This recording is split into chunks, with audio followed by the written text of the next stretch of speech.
Na questão que eu coloco para o senhor é de uma narrativa global ou globalista que encampa um tipo de mentira transnacional. A gente vê o documentário da Petra Costa, que eu já citei aqui, falando para 170 países através da Netflix que o PT foi mais uma vítima de um sistema muito maior do que ele, de corrupção. A gente vê o Papa recebendo, a gente vê o Lula ganhando no exterior prêmios absolutos.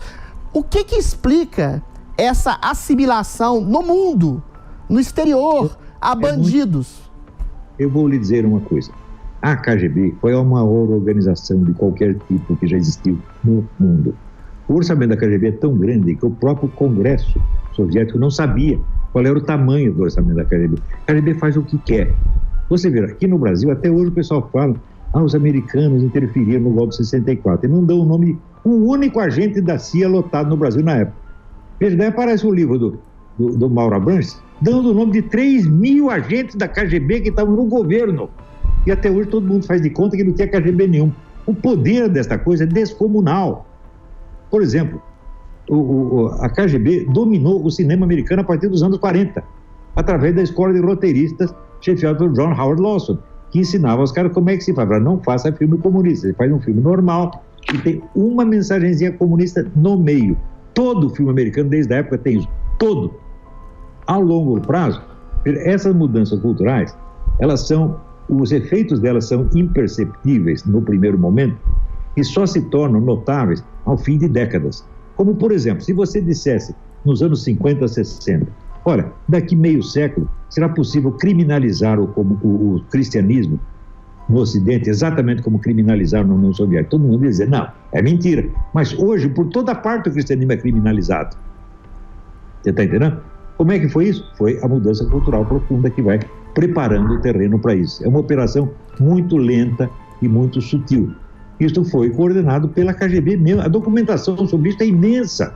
Leia os livros do Christopher Andrew, o grande historiador inglês, já tem 2 livros a esse respeito. Você vai ver a amplitude da ação da KGB no continente. Né? Leia o livro da Diana West, American Betrayal. Você vai ver que no governo russo, falar de infiltração da KGB é eufemismo, porque não era infiltração, aquela era ocupação.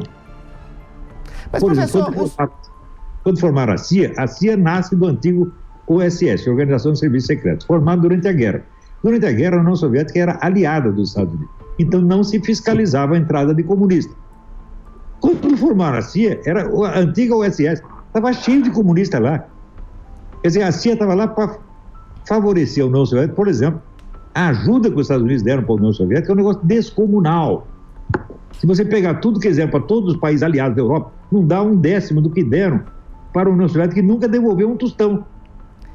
Perfeito, professor. Foi a mãe da União Soviética.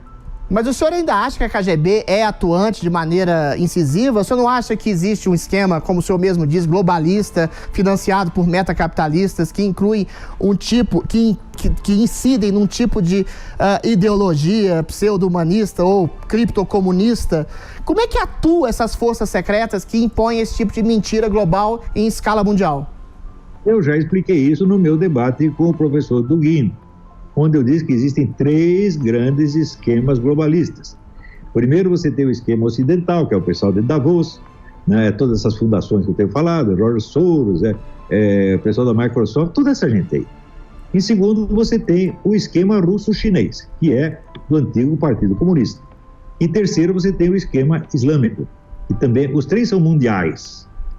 A relação entre eles é enormemente ambígua, porque às vezes eles se aliam, às vezes se combatem, às vezes falam bem, às vezes falam mal, mas é o globalismo em última análise, tá certo? Então, por exemplo, se você pegar esse esquema russo-chinês, outro dia mesmo estava a Rússia tentando dominar o esquema de Davos. Quer dizer, ela se infiltra no esquema ocidental e começa a dominá-lo.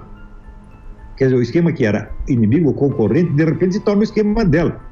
Isso aí muda toda semana, meu filho. Eu não posso dizer, tá assim ou tá assado.